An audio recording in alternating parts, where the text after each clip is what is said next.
마태복음 3장 10절부터 15절까지 말씀을 읽겠습니다. 이미 도끼가 나무 뿌리에 놓였으니 좋은 열매를 맺지 아니하는 나무마다 찍혀 불에 던져지리라. 나는 너희로 회개하기 위하여 물로 세례를 베풀거니와 내 뒤에 오시는 이는 나보다 능력이 많으시니 나는 그의 신을 들기도 감당하지 못하겠노라. 그는 성령과 불로 너희에게 세례를 베푸실 것이요 손에 키를 들고 자기의 타작마당을 정하게 하사 알곡은 모아 곡간에 들이고 쭉정이는 꺼지지 않는 불에 태우시리라. 이때 예수께서 갈릴리로부터 요단강에 이르러 요한에게 세례를 받으러 하시니 요한이 말려 이르되 내가 당신에게서 세례를 받아야 할 터인데 당신이 내게로 오시나이까. 예수께서 대답하여 이르시되 이제 허락하라. 우리가 이와 같이 하여 모든 의를 이루게 하는 것이 합당하니라 하시니 이에 요단이 허락하는지라. 아멘. 오늘은 이렇게 시작을 하겠습니다. 하나님은 예수님이 오신 이후로는 성령으로 침례를 주시고 성령으로 우리 가운데 모든 것을 역사하십니다. 성령으로 침례를 주시고 성령으로 우리 가운데 역사하십니다. 그러면 이제 10절부터 한 구절 한 구절씩 보면서 말씀을 나누겠습니다. 오늘 주제는 성령 침례입니다. 침례에 대해서 우리가 자세히 한번 살펴보겠는데 보겠습니다. 10절에 보니까 이미 도끼가 나무 뿌리에 놓였으니, 이 말은 아주 그냥 쉽게 말해서 믿지 않는 자와 믿는 자의 종말은 결정이 됐다는 것입니다. 믿지 않는 자는 당연히 구원을 못 받고 지옥에 갈 것이고 믿는 자들은 구원을 받을 것이다.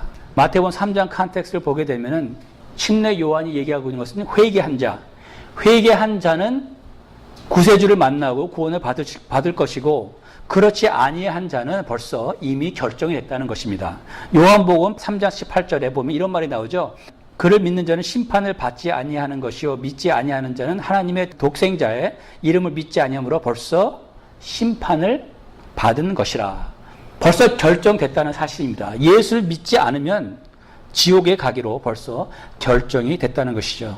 다르게 말하면 오직 구원을 받을 길은 예수를 믿는 길밖에는 없다는 것입니다. 또 10절을 또 계속 보겠습니다. 좋은 열매를 맺지 아니하는 나무마다 찍혀 불에 던지리라. 이 말씀은 사실 굉장히 무서운 말씀입니다. 불이 나오고 있는데 이 불은 여기 컨텍스트를 보거나 구약을 보면은 심판, 저주, 그 지옥을 말하고 있는 것인데 여기 보니까 좋은 열매 단어를 보니까 열매들이 아니고 열매 단수입니다. 복수가 아니고.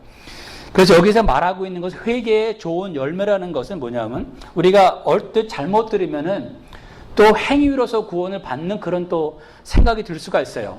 좋은 열매를 맺으라 그랬으니까 내가 또 착하게 살아야지 라고 들을 수 있는데 여기서 열매 단수를 써서 말하는 것은 뭐냐면 나의 제너럴한 애리튜드, 나의 태도. 회개라는 것은 뭡니까? 유턴을 하는데 어떻게 유턴을 하냐면 돌아서는데 하나님 앞으로 간다는 것이죠. turn towards God. 하나님 앞으로 간다는 것입니다. 그러나 이것은 우리가 또 완벽한 행위의 삶을 산다는 것은 아닙니다. 여기서 말하고 있는 것은 좋은 열매라는 것은 진정한 회개, 참 회개가 있으면 우리의 삶이 변한다는 것이죠.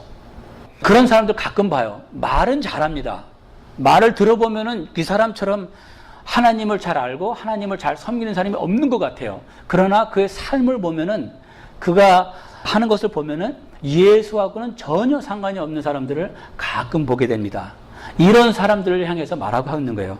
네가 정말로 회개를 했다면 너의 삶의 제너럴한 애리튜드가 변할 것이다.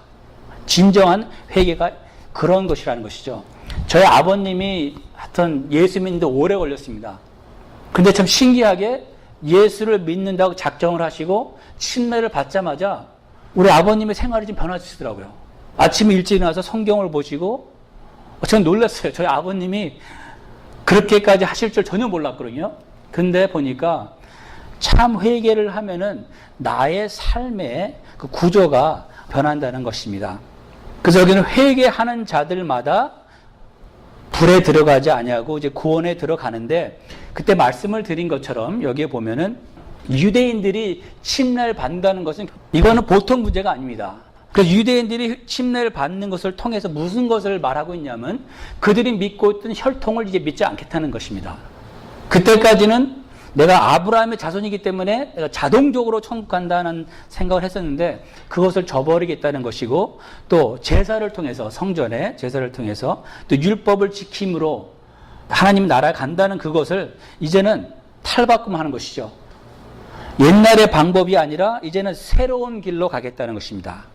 그 새로운 길은 바로 예수 앞으로 가겠다는 것이고, 그것은 회개를 통해서 간다는 것이고, 이제 11절로 들어가서 11절에 아마 제가 좀 시간을 많이 보낼 것 같습니다. 마태복음 3장 11절 한번 보겠습니다. 나는 너희로 회개하기 위하여 물로 세례를 베풀거니와 내 뒤에 오시는 이는 나보다 능력이 많으시니 나는 그의 신을 들기도 감당하지 못하겠노라. 지금 침례 요한이 400년 전만에 선지자다운 선지자가 와가지고 사람들이 막 몰려나갔습니다. 광야로 나가서 그의 말을 들어요.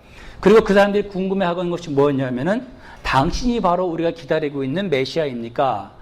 많은 사람들이 이렇게 오해를 하고 있으니까 지금 11절을 통해서 침례 요한이 못을 박는 거예요. 확실하게 나는 메시아가 아니다. 나는 그리스도가 아니다.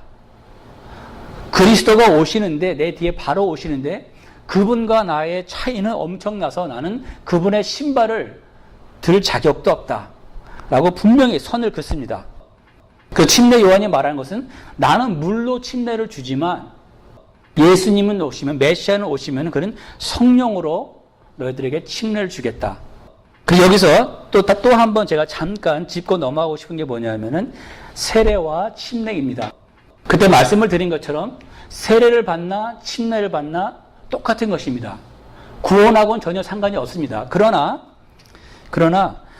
이왕이면 예수님께서 유일하게 주신 두 가지의 예식이 있습니다. 종교적인 의식이 두 가지가 딱 있는데 다른 종교들은 엄청 많죠. 또 아직도 구약을 믿고 있는 유대인들도 이 종교 의식이 굉장히 많습니다. 그러나 기독교는 예수님께서 딱 두 가지만 주셨어요. 그게 침례하고 성찬식입니다.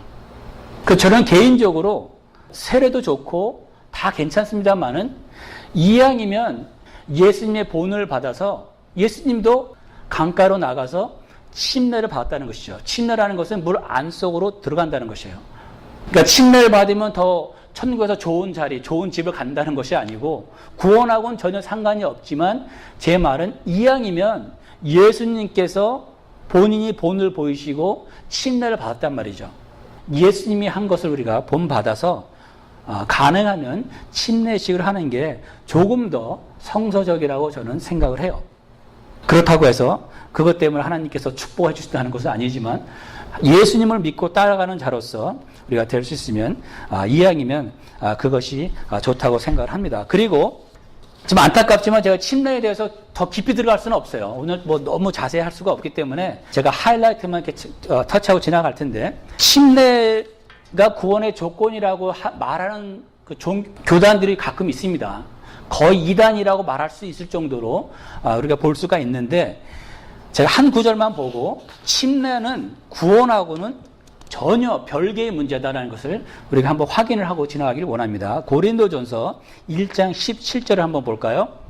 고린도전서 1장 17절에 지금 바울 선생님께서 말씀하고 있는 것입니다. 이분처럼 우리가 복음을 잘 안다고 할 수 있는 사람이 없을 거예요. 이 바울 선생님이 하시는 말씀이 보세요. 1장 17절 고린도전서 보니까 그리스도께서 나를 보내심은 침례를 베풀게 하려 하심이 아니요 오직 복음을 전하게 하려 하심이라. 이 구절을 보게 되면은 침례하고 복음하고는 별개라는 것을 아주 선을 확실히 그었습니다. 지금 바울 선생님께서는 지금 계속 고생과 고생을 하면서 선교 생활을 하고 계시죠. 그분이 선교 생활을 하는 것은 뭡니까? 복음을 증거하기 위해서 예수를 믿음으로 구원을 받게 하려고 하고 있는데, 여기서 하시는 말씀이 예수께서 나를 보내시면 세례를 베풀게 하려 하심이 아니고 곧 복음을 전파하라 하신 것이라. 그러니까 분명히 여기서 말하고 있는 것은 복음과 세례는 별개의 문제라는 것입니다. 우리는 물 침례를 받음으로 구원을 받는 것이 아니라 예수를 믿음으로 구원을 받고, 침례를 받는 것은 뭐냐면 내가 예수를 믿음으로 구원을 받았다, 세상에 증거하는 것뿐입니다. 다시 마태복음 돌아가서 여기서 11절에 보니까 후반전에 그는 예수님을 가리켜 성령과 불로 너에게 세례를 베푸실 것이요. 그래서 오늘의 말씀의 핵심은 성령의 세례.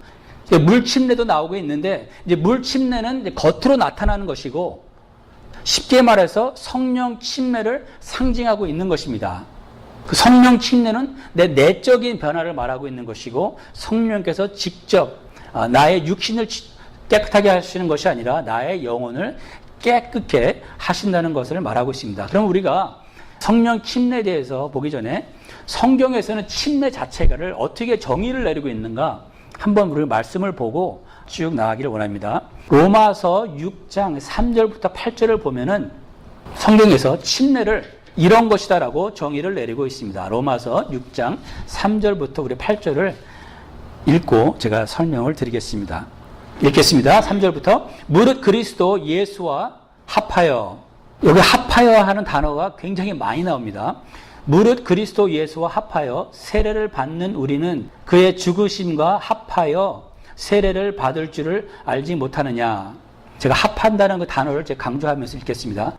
그러므로 4절에 우리가 그의 죽으심과 합하여 세례를 받음으로 그와 함께 장사되었나니 이는 아버지의 영광으로 말미암아 그리스도를 죽은 자 가운데서 살리심과 같이 우리도 또한 새 생명 가운데서 행하게 하려 함이라.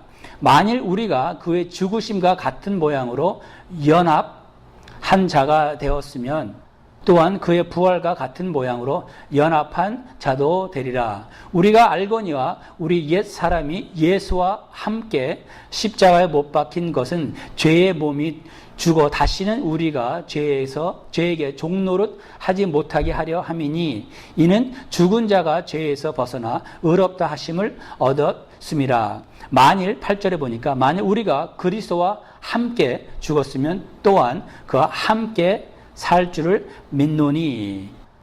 그래서 로마서 6장 3절부터 8절을 보면은 성경에서는 침례를 이렇게 정의를 내리고 있습니다. 예수님과 함께 죽고 함께 사는 것입니다. 예수님과 연합하는 것이죠. 예수님과 내가 침례를 통해서 하나가 된다는 것이죠. 내가 예수님과 연합을 하면은 하나가 되면은 예수님이 죽은 것 같이 내가 같이 그 안에서 죽고 예수님이 부활한 것처럼 내가 예수 안에서 다시 부활을 한다는 것을 말하고 있습니다. 이것이 성경에서 말하고 있는 침례의 정의입니다. 침례의 뜻입니다. 그 물은 무엇을 상징하고 있냐면 우리가 물 속으로 들어간다는 것은 죽음을 말하는 것이죠. 나의 옛 모습, 옛 방법으로 구원을 받을 수 없기 때문에 물 속에 들어가면 내가 그리스도와 함께 죽음을 상징하는 것이고, 물에 나온다는 것은 예수와 함께 다시 산다는 것을 말하고 있습니다. 다시 말씀을 드리지만 침례의 의미는 예수와 연합이 되고 하나가 돼서 그와 함께 죽고 함께 산다고 말을 하고 있는 것이죠. 그래서 물 침례는 우리가 깨끗함을 입는다는 것을 상징적으로 보여주는 것인데, 그 깨끗함, 영혼의 깨끗함은 어떻게 이루어지냐면 성령께서 우리 안에 들어오시고 우리의 영혼을 새롭게 born again 하는 그 프로세스를 성령 침례라고 이제 말을 하고 있습니다. 우리가 세 구절만 더 보고 제가 말씀을 성령 침례에 대해서 좀 더 자세히 풀어보겠습니다. 고린도전서 12장 12절부터 13절까지 한번 보겠습니다. 몸은 하나인데 많은 지체가 있고 몸의 지체가 많으나 한 몸과 같이 그리스도도 그러하니라. 13절에 보니까 우리가 유대인이나 헬라인이나 종이나 자유인이나 그 모든 사람을 다 인클루드 합니다. 다 everybody 다 한 성령으로 세례를 받아 한 몸이 되었고 또 한 성령을 마시게 하셨느니라. 그러니까 우리가 예수를 믿을 때 한 성령으로 침례, 세례를 받게 하시고 한 몸이 됐다 그랬죠. 한 몸이 됐다 그랬는데 그러면 누구하고 우리가 한 몸이 된 것입니까? 예수를 믿고 성령으로 세례를 받는 그 자체로 인해서 우리가 한 몸이 됩니다. 여기서 한 몸은 누구하고 되냐 하면은 에베소서 4장 4절 5절 보겠습니다. 몸이 하나요 성령도 한 분이시니 이와 같이 너희가 부르심의 한 소망 안에서 부르심을 받았느니라. 5절에 보니까 이렇게 나와 있습니다. 주도 한 분이시요 믿음도 하나요 세례도 하나요. 그러니까 우리가 예수 안에서 우리가 침례를 받았을 때 우리가 예수와 한 몸이 된다는 것을 말하고 있습니다. 성령 침례라는 것은 뭐냐면은 예수와 연합을 해서 예수님은 교회의 머리라 그랬죠. 우리는 또 교회의 몸이고 예수님의 몸이라는 것이죠. 에베소서 1장 한 번 더 보겠습니다. 13절과 14절에 보겠습니다. 13절 그 안에서 너희도 진리의 말씀 곧 너희의 구원의 복음을 듣고 그 안에서 또한 믿어 약속의 성령으로 인치심을 받았으니 이는 우리 기업의 보증이 되사 그 얻으실 것을 속량하시고 그의 영광을 찬송하게 하려 하심이라. 영어로 보니까 13절에 이렇게 나왔어요. Having believed 곧 너희의 구원의 복음을 듣고 그 안에서 또한 믿었을 때 약속의 성령으로 인치심을 받았으니 이 말은 무슨 말이냐면요. 우리가 복음을 듣고 예수님을 믿었을 때 성령님께서 우리 안에 들어오셔서 우리에게 성령의 침례를 주시고 믿었을 때 다른 것이 아니라 믿었을 때 성령으로 침례를 주시고 예수님과 한 몸이 되게 했다는 것입니다. 요한복음 3장에 보면 니고데모가 예수님을 찾아와서 그렇죠. 내가 어떻게 해야지 구원을 받습니까? 그러니 물어본단 말이죠. 그러니까 예수님께서 니고데모에게 말씀하시죠. 네가 성령으로 거듭나지 아니하고는 거듭난다는 것이죠. 다시 태어나는 것이죠. 우리 죽은 영이 예수를 믿을 때 성령께서 내 안에 들어오셔서 나의 죽은 영을 다시 살리신다는 것이죠. 그 일을 성령께서 하신다는 것이에요. 우리가 고린도전서 본 거하고 예배소서 본 거하고 합쳐서 보면은 무슨 말이냐면은 예수를 믿을 때 우리가 구원을 받죠. 그 프로세스를 구원받는 프로세스를 성령께서 내 안에 들어오셔서 나의 죽은 영을 다시 살리시고 여기에 보니까 이렇게 나왔습니다. 성령으로 인치셨다 그랬어요. 우리가 예수를 믿을 때 복음을 믿을 때 성령께서 내 안에 들어오심으로 말미암아 내가 구원받은 것을 seal, 도장을 찍었다. 인치셨다 그랬거든요. 또 영어로 보면은 guarantee라는 말을 썼어요. 보증을 했다 그랬어요.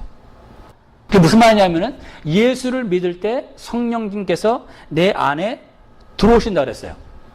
성령님께서 내 안에 들어오시는 이유가 뭐냐 하면은 나의 죽은 영을 새롭게 하시고 그 다음부터 내가 구원을 받았다는 것을 개런티하기 위해서, 도장을 찍기 위해서. 그 말은 무슨 말이냐면은 한 번 예수를 믿으면은 구원을 이룰 수 없다는 것입니다. 왜 그러냐 하면은 성령님께서 내 안에 들어오시기 때문에. 성령님께서 내 안에 들어오셔서 개런티한다는 것이죠. 무엇을 개런티해? 내가 구원을 받는 것을 개런티하고 보장을 한다는 것이에요. 로마서 8장 9절을 보겠습니다. 만일 너희 속에 하나님의 영이 거하시면 너희가 육신에 있지 아니하고 영에 있나니 누구든지 그리스도의 영이 없으면 그리스도의 사람이 아니라. 여기서 아주 단호하게 사도 바울께서 복음을 정말 잘 아시는 분이죠. 그분이 단호하게 말씀하시고 있는 것은 뭐냐면 그리스도의 영이 없으면 그리스도의 사람이 아니라고 분명히 말을 하고 있죠. 그럼 그리스도의 사람이 아니라는 것은 무엇입니까? 구원을 받지 못한 사람들을 말하고 있습니다. 만일 너희 속에 하나님의 영이 거하시면 너희가 육신에 있지 아니하고 그리스도의 영이 없으면 그리스도의 사람이 아니라. 하나님의 영은 누구를 말하고 있죠? 성령님을 말하고 있죠. 또 그리스도의 영도 성령을 말하고 있고. 이것을 봤을 때 우리가 예수를 믿는 그 순간 성령님께 내 안에 들어오셔서 born again, 중생함을 하게 하신다는 것이에요. 그래서 그 일을 하시는 분이 바로 성령님이시고 그 일 자체를 우리가 뭐라고 부르냐 하면은 성령 침례. 내가 중생함으로 말미암아 예수와 연합할 수 있고 예수와 하나가 될 수 있는 그 프로세스를 성령님께서 하시는 것이고 그것을 우리가 성령 침례라고 부르고 있다는 것이죠. 많은 사람들이 이런 말씀을 많이 합니다. 믿는 자 사람들한테 이렇게 말하죠. 믿는 사람들이 방언을 못해. 특별히 이제 방언을 못하거나 어떤 뜨거운 체험이 없다 그러면은 근데 극단적인 사람들은 성령을 받아야 된다고 말을 해요. 그러나 로마서 8장 9절에 얘기한 것처럼 예수를 믿는 사람들은 누구나 성령이 그 안에 있기 때문에 그것은 틀린 말이고 그 논쟁의 여지가 없습니다. 많은 사람들이 성령세를 받으라, 성령 침례를 받으라고 말을 하는데 성서적으로는 그 단어 자체가 It's not correct. 올바른 단어는 아닙니다. 그들이 말하는 것은 어떤 의도를 갖고 있냐면 우리가 성령의 체험을 해야 된다는 것은 저는 100% 동의를 해요. 많은 사람들이 예수를 믿어도 어떤 뜨거운 성령의 체험이 없어요. 성령의 뜨거운 체험이 없는 사람들은 그 신앙생활이 보면은 뜨뜻미지근해요. 얼뜻 봐서 이 사람이 구원을 받았는지 안 받았는지 모른단 말이죠. 특별히 오순절 교회에서 보게 되면 방언도 못해 뜨거운 체험도 없다 그러니까 그 사람들은 이 뜨거운 성령 체험을 성령 침례라는 말로써 이렇게 하는데 성서적인 단어는 아니라는 것이죠. 성경에서 말하고 있는 성령 침례는 예수를 믿는 순간 내가 예수와 하나가 되고 구원에 이르는 그것을 말하고 있는 것이고 더욱더 정확히 얘기한다면 그분들이 말하고 있는 것은 뭐냐면 성령 체험을 해야 된다고 말하고 있는 것이에요. 저도 봐도 성령 체험한 사람과 성령의 뜨거운 것을 체험하지 않은 사람들 신앙생활에 하늘과 땅 차이 그런 것이 분명히 있다고 보고 있습니다. 근데 성령 충만하게 되는 것은 이상하게도 나의 의지가 많이 그 안에 속해져 있는 것 같아요. 왜 이 말씀을 드리냐면은 데살로니가 전서 5장 19절 이런 말이 나오죠. 성령을 소멸하지 말라. 그 말은 다르게 말해서는 내가 성령을 소멸할 수 있다는 것이에요. 성령의 역사를 억제할 수 있다는 것이에요. 다르게 말하면은 내가 원하면은 성령의 충만함을 입을 수도 있다는 말로 들린단 말이죠. 왜냐하면 다른 데서 말을 하고 있죠. 너희는 성령의 뭡니까? 충만함을 입으라 그랬잖아요. 너희가 성령의 충만함을 입으라. 그 말은 그 초이스가 나한테 있는 것처럼 들리지 않습니까? 그래서 우리가 최소 성령에 대해서만큼은 우리가 그렇게 생각을 할 수 있어요. 내가 원해야지만 성령의 충만함을 경험할 수 있다는 것입니다. 에베소서 4장 3절에 보면 이런 말씀이 나왔습니다. 하나님의 성령을 근심하게 하지 말라. 구원의 날까지 인치심을 받았느니라. 성령님께서 똑같이 하는 말씀은 성령님께서 네 안에 와서 너희를 쓰여 인쳤다는 것이요. 구원받은 것을 확실하게 보장한다는 것이에요. 그러니까 성령을 근심하게 하지 말라. 그 말은 내가 성령을 근심하게 할 수 있다는 것이죠. 그래서 성령께서 제가 성경을 보고 또 경험을 봐서는 성령 충만함은 내가 성령 충만함을 간구할 때 하나님께서 주시는 것 같아요. 성령 충만하기 싫은 사람은 억지로 성령 충만하게 주시는 것 같지는 않습니다. 아무리 봐도. 또 다른 말로 말해서 하나만 또 짚고 넘어가죠.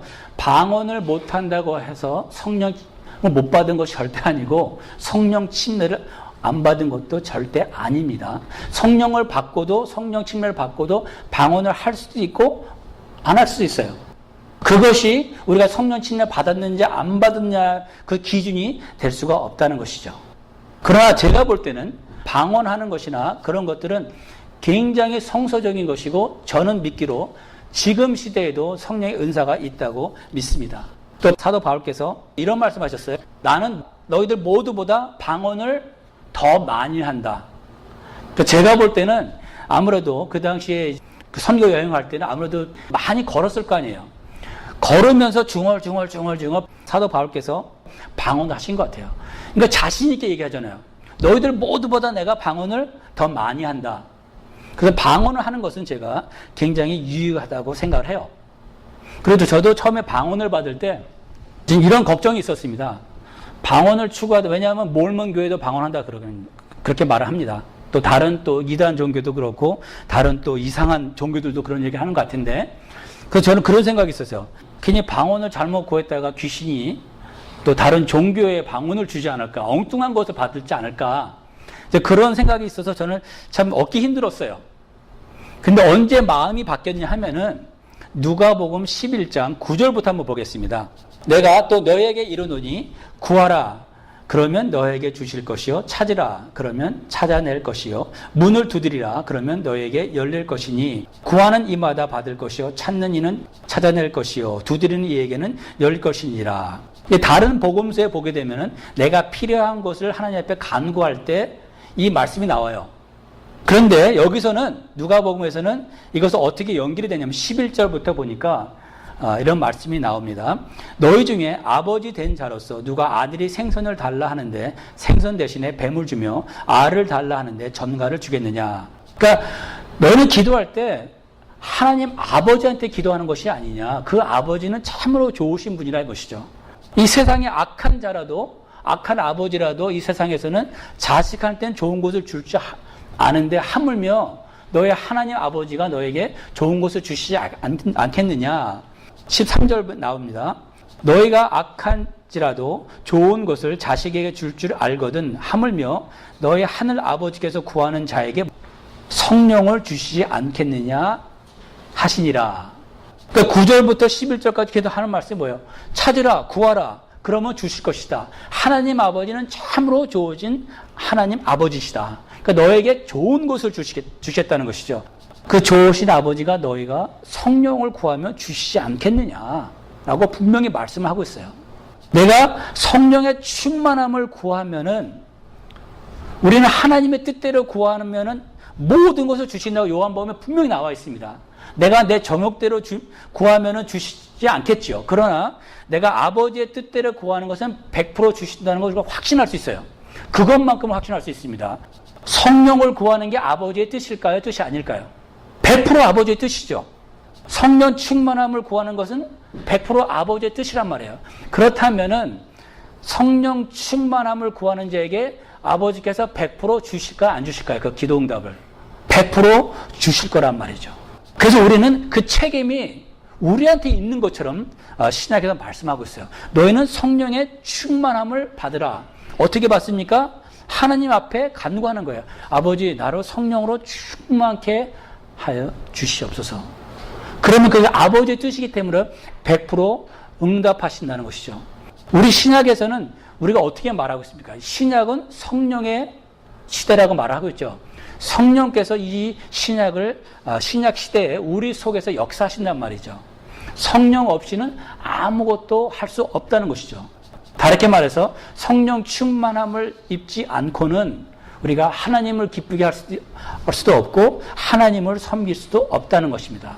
그런데 이 말씀들을 보면은 그 성령 충만함은 너희가 하나님 앞에 간절히 간구하면은 100% 하나님께서 주신다고 말씀을 하고 있습니다. 그래서 다시 한번 짚고 넘어가지만 성령 침례라는 것은 우리가 예수님과 함께 연합을 하고 그 함께 연합하는 것은 믿는 그 순간에 예수님 안에서 예수님을 믿는 순간에 내가 구원을 받을 뿐만 아니라 그것을 개런티하기 위해서 성령님께서 내 안에 들어오셔서 나를 인치시고 나를 구원받는 그날까지 지켜주신다는 것이에요. 그래서 저는 이 말씀들을 보면서 한번 진실로 회개하고 예수를 정말 믿은 사람은 구원을 이룰 수가 없다고 말을 하고 합니다. 또 다른 구절들을 보면 이렇게 나와 있죠. 그 누구도 너희들을 내 손에서, 아버지의 손에서 뺏어갈 자가 아무도 없다고 말씀을 하고 있어요. 왜 그러신가 하냐면 성령 침례를 통해서 성령께서 나를 인치셨거든요. 나를 시일했단 말이에요. 도장을 내 이마에 팍 찍으셨단 말이에요. 그리고 내가 구원을 잃지 않도록 성령님께서 내 안에서 계속 내주하시면서 나의 믿음을 지키게 하신다는 것이죠. 그것이 성경에서 말하고 있는 성령 침례라는 것이죠. 성령 침례, 성령 세례를 받으라는 말은 다르게 말하면 더 좋을 것 같아요. 성령의 체험을 하십시오. 성령 체험을 하라는 말이 더 정확한 단어라고 생각을 합니다. 그리고 다시 마태복음 3장 12절에 돌아가겠습니다. 손에 키를 들고 자기의 타작 마당을 정하게 하사 알곡은 모아 곳간에 들이고 쭉정이는 꺼지지 않는 불에 태우시리라. 여기서 이제 불 얘기가 나오고 11절에 보니까 또 아까도 불 얘기가 나왔죠. 성령으로 침례를 주고 또 불로 침례를 준다 그랬죠. 그 11절에 나오는 그 성령의 불, 침례는 제가 다음 주에 더 자세히 얘기를 드리겠습니다. 그것은 11절에 나오는 그 불은 사도행전에 나온 2장에 나오는 그 불이 아닙니다. 사도행전 2장에 성령을 받을 때 불이 임했죠. 그 불과는 다른 불을 얘기하고 있어요. 마태복음 3장 11절은 그건 다음 주에 제가 좀 더 자세하게 설명을 드리고요. 11절에서 지금 계속 앞뒤로 나오고 있는 불 문제는 또 구약에서도 그렇고 지옥을 말하고 있습니다. 심판을 말하고 있습니다. 여기서 타작 마당이라는 것은 이제 추수를 할 때를 얘기하는 것입니다. 추수를 해서 이제 알곡과 쭉정이를 이제 가르는 것이죠. 마찬가지로 언젠가는 예수님이 오시면은 이 세상의 끝이 나고 하나님께서 분명히 심판을 하시고 알곡은 믿는 자들, 회개하고 예수를 믿는 자를 말하고 쭉정이는 회개하지 아니하고 예수님을 믿지 않은 자들을 말하고 있는 것이죠. 여기서 보니까 꺼지지 않는 불에 태우리라. 저는 예수를 믿으면서 지금도 가끔 고민하는 것이 바로 이 지옥의 문제입니다. 저는 지옥만 생각을 하면은 생각을 될 수 있으면 안 하려고 하지만 성경에서 분명히 지옥이 있다고 말을 하니까 저는 지옥이 있는 것을 그대로 믿습니다. 그러나 지옥이 없었으면 좋겠다는 생각도 많이 해요. 왜 지옥이 영원할까? 그 영원하다는 지옥은 저는 참으로 어떻게 생각하면 시험을 들게 할 수가 있어요. 왜냐하면 믿지 않는 자는 영원히 지옥에 들어가는데 신약에서는 보편적으로 지옥을 설명할 때는 불로서 설명을 합니다. 가끔 다른 걸로서 이제 설명을 하기는 하는데 그런 말도 나오죠. 어두움이라는 단어를 써서 지옥을 또 설명도 하기는 하는데 보편적으로 신약에서는 지옥을 불의 고통으로 설명을 해요. 그것도 일시적인 것이 아니라 영원히 믿지 않는 자들이 고통을 받는 것으로 계속 설명이 되고 있습니다. 영원히 지옥에서 고통받는다고 생각할 때 이거는 정말 보통 문제가 아닙니다. 어떻게 영원히 지옥에서 고통을 받을 수 있을까? 어떻게 하나님께서 그렇게 허락을 하실까? 라는 것을 너무 깊이 생각을 하게 되면은 철학자들처럼 시험에 들고 하나님을 부인하게 되고 하나님을 떠나게 되고 심지어 어떤 신학자들은 정신병이 오게 돼요. 왜냐 영원한 지옥을 생각하면은 참으로 받아들이기가 힘든 거기 때문에. 그러나 저는 분명히 지옥이 영원하고 영원한 고통이 있다고 봐요. 단지 그것을 제가 납득할 만한 이해력이 없는 것뿐이에요. 그러나 하나님께서 분명히 신약에서 말씀을 했기 때문에 단지 제 머리로서는 100% 이해가 안 된다 할지라도 제가 어떻게 감히 하나님이 말씀한 것을 제가 대적할 수 있고 판단할 수 있겠어요. 하나님 입장에서 보면은 그게 공평한 것이고 필요한 것이기 때문에 분명히 만들었어요. 왜냐하면 제가 영원한 지옥은 불공평합니다라고 말한다면은 마치 제가 하나님보다 더 사랑이 많은 사람처럼 주장하는 것처럼 똑같이 돼요. 하나님 사랑이 부족해가지고 영원한 지옥을 만들었다는 그렇게 나갈 수밖에 없거든요. 그러나 단지 제가 우리가 보고 있는 이 영적 세계는 너무 일부밖에 볼 수가 없어요. 하나님이 보고 있는 모든 것을 우리가 볼 수가 없고 우리의 퍼스펙티브는 그만큼 작기 때문에 다 알지 못하기 때문에 이해가 안 되는 거. 우리가 알고 있는 것으로는 이게 100% 와닿지가 않고 이해가 안 되는 것뿐이지 하나님 입장에서 모든 것을 보시면서 이해하시면서 아는 입장에서 보면은 충분히 설명이 되는 거란 말이죠. 단지 나는 하나님의 눈으로 볼 수 있는 능력이 없기 때문에 받아들이기가 쉽지가 않다는 것이에요. 그러나 내가 100% 이해할 수 없고 받아들이기 없다 하더라도 성경을 부인할 수는 없습니다. 제가 참 존경하는 철학자가 있습니다. 크리스천 철학자 중에서 J.P. 몰렌이라고 굉장히 유명한 분이에요. 굉장히 복음적입니다. 구원과 죄와 예수의 십자가와 보혈을 너무나 잘 알고 자세히 확실하게 성서적으로 해석을 해요. 그리고 또 유명한 목사님 중에서 잔 스탓이라는 분이 있습니다. 영국 분인데 이분이 쓴 죄와 십자가의 보혈이라는 것은 너무나 자세히 설명을 하고 있어요. 얼마나 복음적인지 몰라요.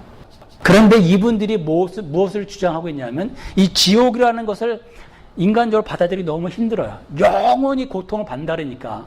일시적으로 받고 끝난다 그러면은 이 사람들도 받아들이겠는데 지옥은 영원히 계속 고통이 있다 그러니까 받아들이기 너무 힘들어요.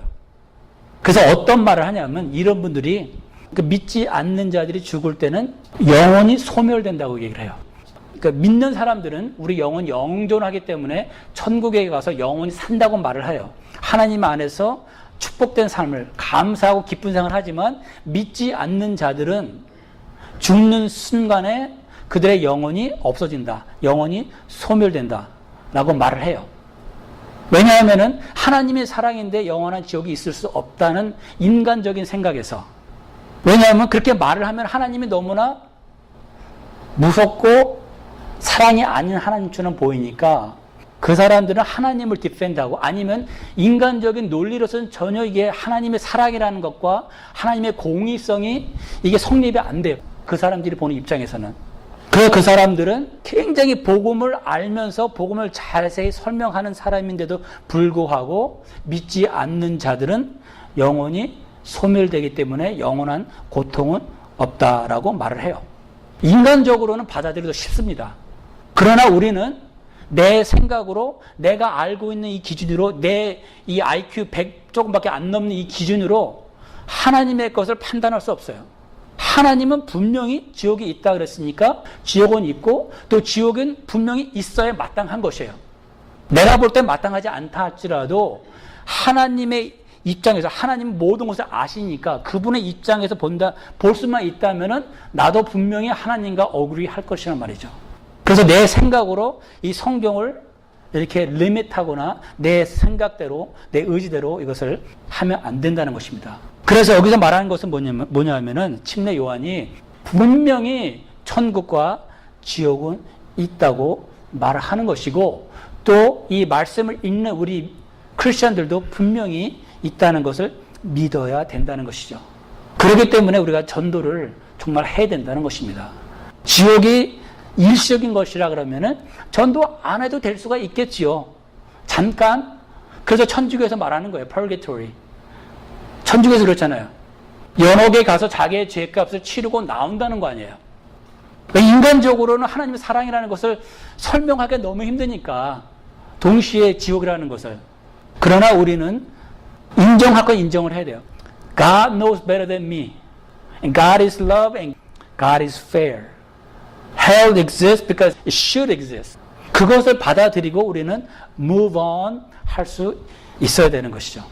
잔 스타트하고 J.P. 몰러 그런 사람들 말고 또 복음적인 신학자들도 꼭 literally 정말로 지옥이 불이 타는 곳이라고 안 믿는 사람들도 있어요. 왜냐하면 지옥을 설명할 때 어둠이라는 말도 하니까 어떻게 불이 있는데 어두워질 수 있느냐 이거죠. 불이 타면은 어떻습니까? 불빛이 있을 거 아니에요. 얻을 수가 없다는 것이죠. 그러니까 그들이 말하는 것은 꼭 불꽃이 타는 불못이 아닐 수도 있다고 얘기를 해요. 근데 정말 이게 불꽃이든 아니든 간에 지옥이 성경에서 지옥을 설명할 때는 가장 고통스러운 것을 가지고 설명을 해요. 혹시라도 불꽃이 아니라 할지라도 극치의 고통이 있는 곳이란 말이에요. 인간적으로 가장 힘들고 고통스러운 곳이 불꽃이기 때문에 불꽃을 가지고 설명을 한 것이죠. 혹시 literally 정말 불꽃이 아니다 할지라도 분명히 가서는 안 될 것이에요. 분명히 고통스러운 것이란 것이죠. 그리고 분명히 영원한 것이란 말이죠. 예수를 믿지 않는 자들의 종말은 지옥이라는 것이죠. 성경에서 분명히 말하고 있다는 것입니다. 그렇기 때문에 우리가 전도하는 일에 좀 더 우리가 아주 심각하게 생각을 하고 우리 주위에 있는 믿지 않는 사람들을 우리가 기도하고 또 전도를 해야 된다는 것입니다. 그래서 오늘은 마태복음 3장을 통해서 성령의 침례와 또 영원한 우리 지옥에 대해서 말씀을 하고 있는데, 예수님이 오신 이상, 예수님이 십자가에서 죽은 이상 천국과 지옥은 분명히 존재하고, 천국과 지옥으로 분명히 믿지 않는 자들과 믿는 자들이 구별돼서 간다는 것입니다. 이거는 변함없는 하나님의 진리의 말씀이라는 것이죠. 그렇기 때문에 우리는 성령 침례 받은 우리는 하나님 앞에 너무나도 감사하는 것이죠. 그러니까 바울 선생이 미치게 전도한 거 아니에요. 그가 그런 말을 했죠. 차라리 내가 죽어서 지옥에 가는 한이 있어도 내 민족 사람, 우리 주의 사람들은 구원 받았으면 좋겠다. 그는 이 지옥의 사실을 너무나 잘 알고 있었기 때문에. 오늘 말씀은 이렇게 정리를 해보죠. 여러분은 성령의 침례를 받았습니다. 방언을 하건 안 하건 상관없이 성령 침례라는 것은 성령님께서 내 안에 들어오시고 내주하신다는 것이고, 성령 체험, 성령 충만함은 내가 하나님 앞에 간절히 간구하면은 하나님께서 우리에게 허락하신다는 것입니다. 그리고 우리가 성령 충만함 없이는 하나님을 섬길 수 없다는 것입니다. 아멘? 그러니까 우리가 어떻게 되겠어요? 성령님을 간구하셔야 된다는 것입니다. 길을 가다가도 하나님 성령으로 충만케 해주세요. 성령님 충만하게 해주세요. 간절히 하나님 앞에 간구해야 된다는 것입니다. 아멘.